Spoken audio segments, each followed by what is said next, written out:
भगवान विष्णु के 8वें अवतार भगवान श्री कृष्ण का जन्म रोहिणी नक्षत्र में भाद्रपद मास की कृष्ण पक्ष की अष्टमी को हुआ था। तभी से हर वर्ष भगवान कृष्ण का जन्मोत्सव मनाया जाता है। श्री कृष्ण 16 कला के अवतार माने जाते हैं। भागवत पुराण के अनुसार 16 कलाओं में अवतार की पूरी सामर्थ्य खिल उठती है। अवतारों में श्री कृष्ण में ही यह सभी कलाएं प्रकट हुई थीं। श्री कृष्ण के पिता वासुदेव और उनकी माता देवकी के विवाह के समय जब मामा कंस अपनी बहन देवकी को ससुराल छोड़ने जा रहा था, तभी एक आकाशवाणी हुई थी कि हे कंस, तू जिस बहन को देवकी को इतने प्यार से ससुराल छोड़ने जा रहा है, इसकी 8वीं संतान के हाथों तेरा वध निश्चित है। आकाशवाणी के बाद मामा कंस ने वासुदेव और देवकी को कारागार में डाल दिया था। लेकिन अष्टमी की रात के करीब 12 बजे कारागार के सभी ताले टूट गए।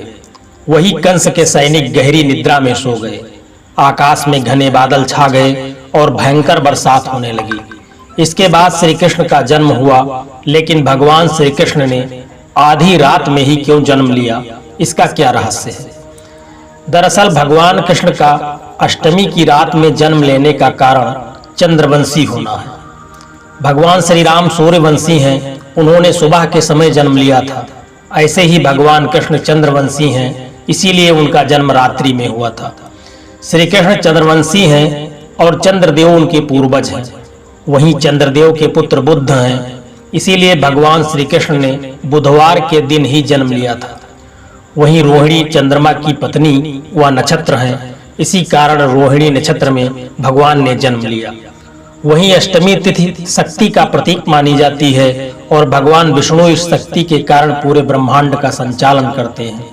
इसीलिए बुधवार के दिन रोहिणी नक्षत्र में अष्टमी तिथि को भगवान कृष्ण का जन्म हुआ था।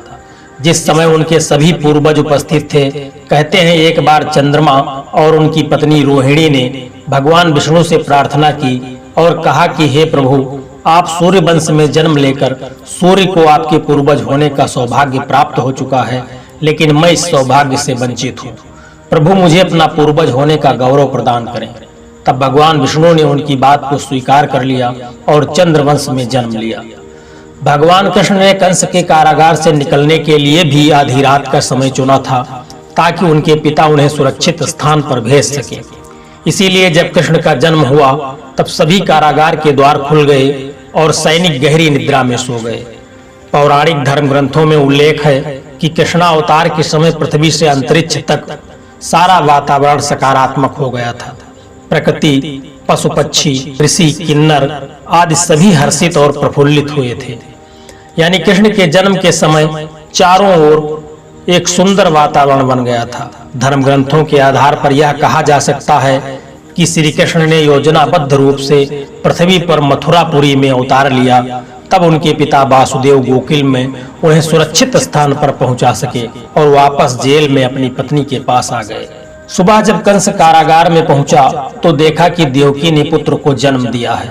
जैसे ही कंस ने उसको मारने के लिए तलवार निकाली, वह कन्या उसके हाथ से छूट गई और ऊपर आकाश में चली गई और बोली कि हे कंस, तुझे मारने वाला जन्म ले चुका है।